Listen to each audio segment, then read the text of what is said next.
राधे राधे। जय श्री कृष्णा, जय घनश्याम। दोस्तों, आज आपको गणेश चतुर्थी की विस्तृत जानकारी मिलने वाली है। गणेश उत्सव की शुरुआत कैसे हुई, इसकी पौराणिक कथा क्या है, गणेश उत्सव का महत्व एवं कैसे मनाएं, पूरी जानकारी मिलेगी। इस बार गणेश चतुर्थी 7 सितंबर दिन शनिवार को पड़ रही है। इसी दिन से गणेश उत्सव प्रारंभ होकर समापन 17 सितंबर दिन मंगलवार को होगा। गणेश चतुर्थी हिंदू धर्म के महत्वपूर्ण त्योहारों में से एक है। वैसे तो देश भर में इस दिन भगवान गणेश की पूजा होती है, लेकिन महाराष्ट्र, गोवा, तेलंगाना आदि राज्यों में इसकी अलग ही धूम नजर आती है। यहाँ कई दिनों पहले से बप्पा के आगमन की तैयारियां शुरू हो जाती हैं। अलग अलग तरह के पंडाल तैयार किए जाते हैं। बप्पा की बड़ी बड़ी मूर्तियां तैयार की जाती हैं। गणेश उत्सव के दौरान लोग इन मूर्तियों को देखने दूर दूर से पहुंचते हैं। भगवान गणेश के जन्मोत्सव के रूप में 10 दिनों का उत्सव मनाया जाता है, जो गणेश चतुर्थी से शुरू होता है। गणेश चतुर्थी के दिन बप्पा को घर लाया जाता है और 10 दिनों तक विधि विधान से उनकी पूजा करने के बाद अनंत चतुर्दशी के दिन उनका विसर्जन कर दिया जाता है।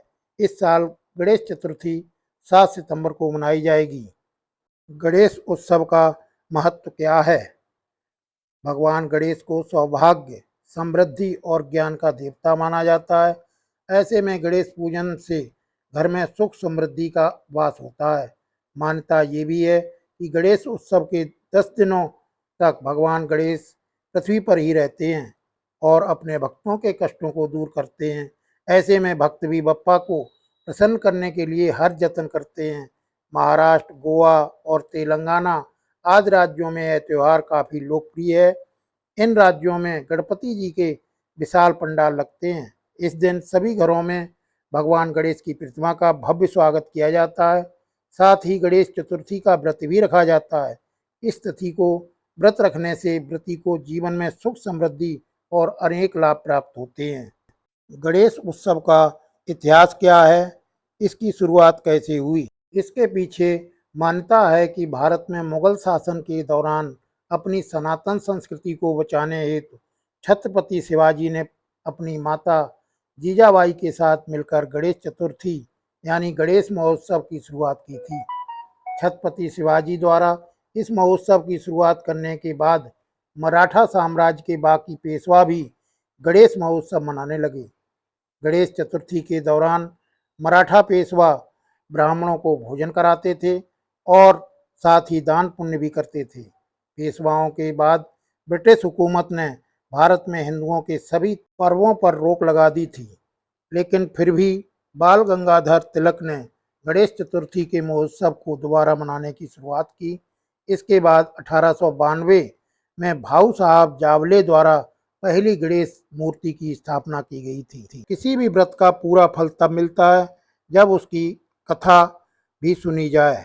पौराणिक एवं प्रचलित श्री गणेश कथा के अनुसार एक बार देवता कई विपदाओं में घिरे थे। तब वह मदद मांगने भगवान शिव के पास आए। उस समय शिव के साथ कार्तिकेय और गणेश भी बैठे थे। देवताओं की बात सुनकर शिव जी ने कार्तिकेय व गणेश जी से पूछा कि तुम में से कौन देवताओं के कष्टों का निवारण कर सकता है। तब कार्तिकेय व गणेश जी दोनों ने ही स्वयं को इस कार्य के लिए सक्षम बताया। इस समय पर भगवान शिव ने दोनों की परीक्षा लेते हुए कहा कि तुम दोनों में से जो सबसे पहले पृथ्वी की परिक्रमा करके आएगा वही देवताओं की मदद करने जाएगा। भगवान शिव के मुख से यह वचन सुनते ही कार्तिकेय अपने वाहन मोर पर बैठकर पृथ्वी की परिक्रमा के लिए निकल गए, परंतु गणेश जी सोच में पड़ गए कि वह चूहे के ऊपर चढ़कर सारी पृथ्वी की परिक्रमा करेंगे तो इस कार्य में उन्हें बहुत समय लग जाएगा। तभी उन्हें एक उपाय सूझा। गणेश अपने स्थान से उठे और अपने माता पिता की 7 बार परिक्रमा करके वापस बैठ गई। परिक्रमा करके लौटने पर कार्तिकेय स्वयं को विजेता बताने लगे। तब शिवजी ने श्री गणेश से पृथ्वी की परिक्रमा न करने का कारण पूछा।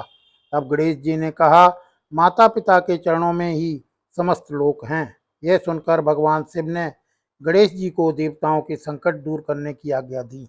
इस प्रकार भगवान शिव ने गणेश जी को आशीर्वाद दिया कि चतुर्थी के दिन जो तुम्हारा पूजन करेगा और रात्रि में चंद्रमा को अर्घ देगा, उसके तीनों ताप यानी दैहिक ताप, दैविक ताप और भौतिक ताप दूर होंगे।